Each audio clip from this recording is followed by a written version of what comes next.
Yan, eto na po ang aming mga nakuhang pili mga lods. Yan o. Oh my God!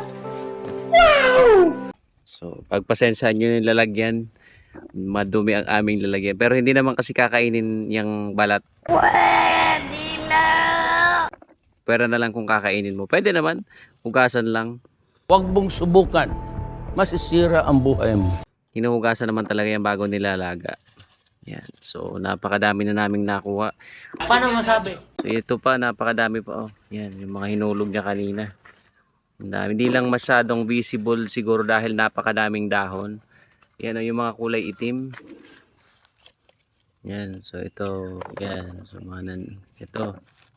So, marami, napakadami niya pa actually. Yan. So, tingnan natin dito. Yan. So, dami. Yan yung mga kulay itim na yan. Napakadami niya. Sana all. Walang-wala pa yan mga lods. Yan, yun oh. Nagkalat kasi yung pagtapon niya, hindi isang lugar lang. Kanina ka pa sabi ng tinapon, hindi nga tinapon, hinulog. Yan oh. Dami pang hinog. Siguro kukunin pa namin yan. Sayang yan eh.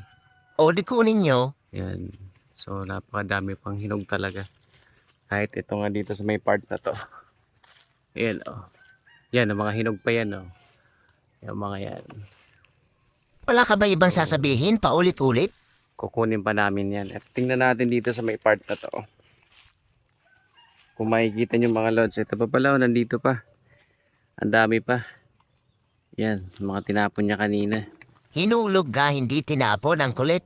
Mahigit kami isang balde. O di kayo na. Yan, so kukunin namin lahat yan. Pero ito, papakita ko sa inyo ito. Oh. Ang napakababa niya. Oh. Asan na yan? Ito. Yan. Daming bunga, di ba? Hitik na hitik. Paulit-ulit manoy. At yun pa. Yan. Yan.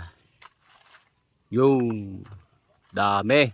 Wala ka na iba sinabi, yan yun. Kakatuwa. Ito yung mga hilaw niya pala. Ito kulay green pa. Yan ang hilaw. Malamang. So, kapag nahinog na, yung mga ganon. Kulay black na. Oo, alam na namin yan. Yan na muna mga lodi. Maraming salamat po sa inyong panonood.